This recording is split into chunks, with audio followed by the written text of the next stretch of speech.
Hello everybody, how you guys doing? This is me reading stuff. My name's Robin O'Neill. Some call me Robbie, some call me Detective Robbie. Wait, what was my name? Lieutenant Robbie, that's it. Lieutenant Robbie Kleenex, reporting for duty, sir. Right now I'm sitting here in my hotel room in Winston-Salem, North Carolina, which is a beautiful town. I've never been to it, but I almost got in like 15 accidents on the way home from the museum just now because the trees are so gorgeous.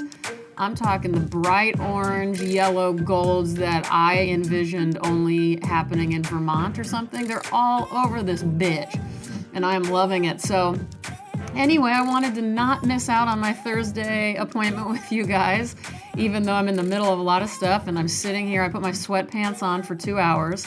I'm drinking my emergency.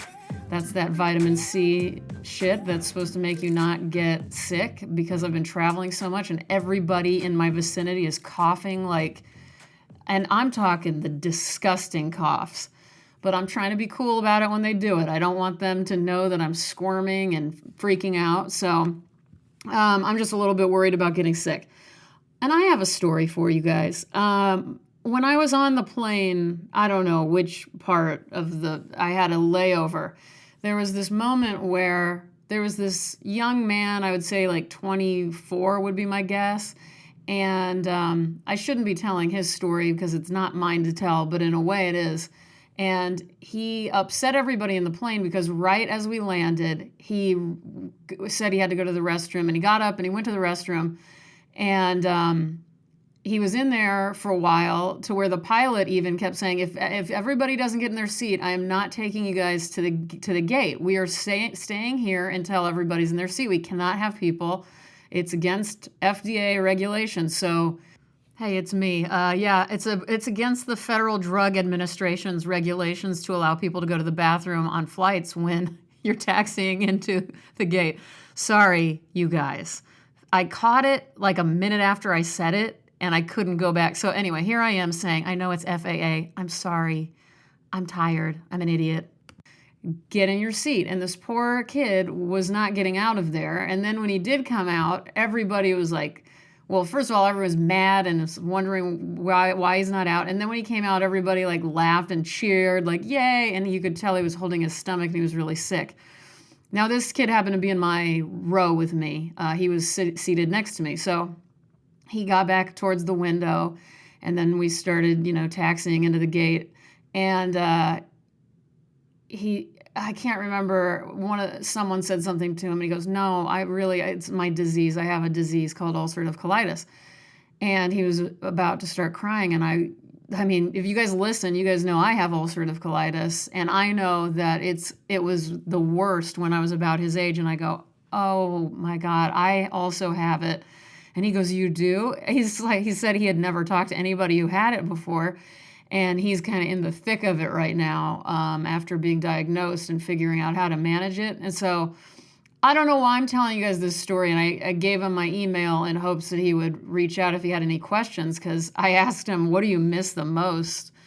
Because, you can eat very few things when you're really sick like that. And he said, oddly enough, salads. And I go, welcome to my world. I couldn't eat a salad for about 10 years. And I talk about salads on here. Salads are like my favorite thing. And I told him, because I remember being in my doctor's office once and saying to this elderly woman who also had this disease that I missed salads. And she goes, you know what? You'll be able to eat salads again. Trust me. And I knew she was lying. I was like, that lying whore. I'm just kidding. But I really was pissed because you just can't imagine it. Anyway, if you know anybody with Crohn's or ulcerative colitis, it is not fun. And if you're in a situation where somebody's rushing to the restroom, let's not make fun of them. Let's support them and cry for them and hold their hand and give them your email, give them some water, because it's about all that kid could probably take down at the moment.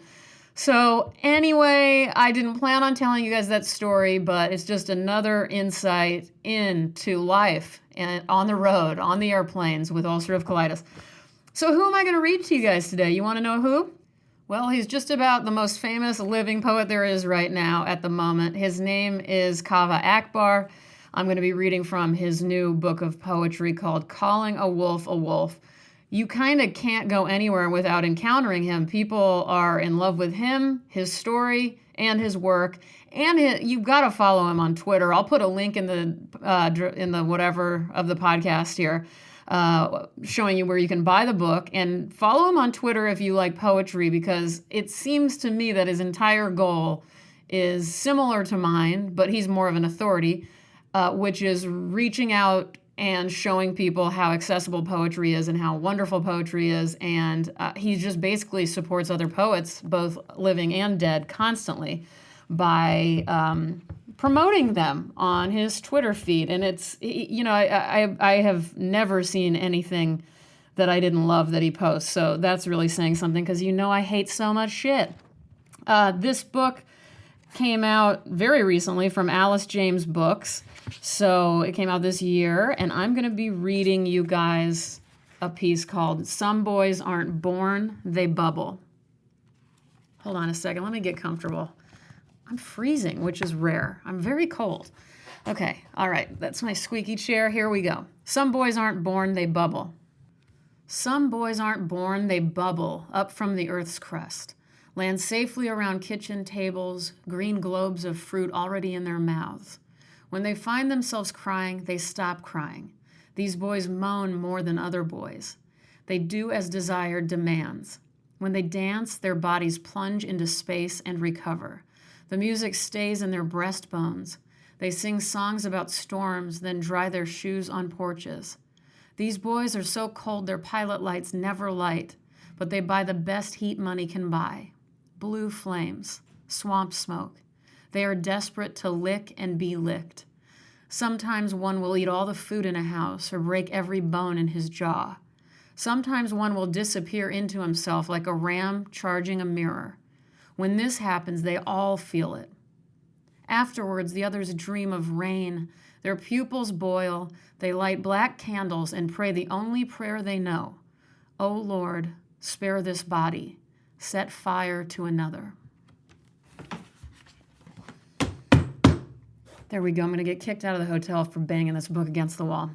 But you know what, Kaveh Akbar? It'll be worth it, my friend. I love you, Kaveh Akbar. I love the way you are. I love who you are. This book deals openly with issues of addiction, and I also want to give a shout out to my favorite art and literature publication, Nat Brute. Again, I'll put a link in the description of this podcast for you.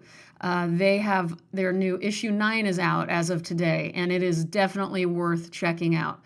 There is a whole folio dedicated to issues of both addiction and, sorry, I just turned my mic off, and substance misuse, and many of the contributors in this issue and in that folio identify as LGBTQIA, and most of the contributors are survivors. So that's worth checking out, along with the incredible art and fiction and poetry in this issue. So please check that out. Sorry, I keep turning my mic off like an idiot. I just want you guys to know I'm feeling...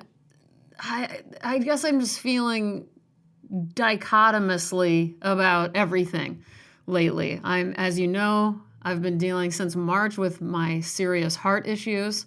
That has been about the worst thing I've ever dealt with. It has been the worst thing I've ever dealt with.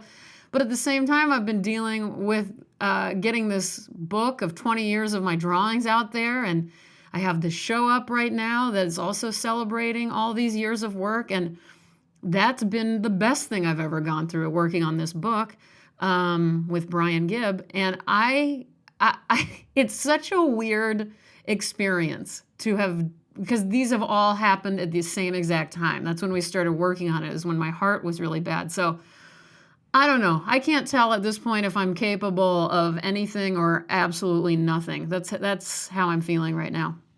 But it's time to go. What is it I want to end with tonight or today? I want to tell you. What do I want to tell you? That I like your hands. Put them to good use. I want to ask you how you're feeling mentally. I haven't asked for a while. On a scale of 1 to 27, 27 being the best, how are you doing? Me, mentally right now, better than last week. I'm going to go for an 17 out of 27. That's pretty good. I need you to know that I think you should be taking more time to yourself, more quiet time, frankly. And I really believe you should get out there and take more walks. Don't get me started with the water. Also, you're beautiful. Also, watch your back. And lastly, I love you guys so much. Everybody at Sika, at the museum here in Winston-Salem, I will see you tonight. And if you guys want to reach out to me on Twitter or Instagram, I'm ROBYN_ONEIL. All right, that's it. Goodbye, good night, good afternoon, and amen.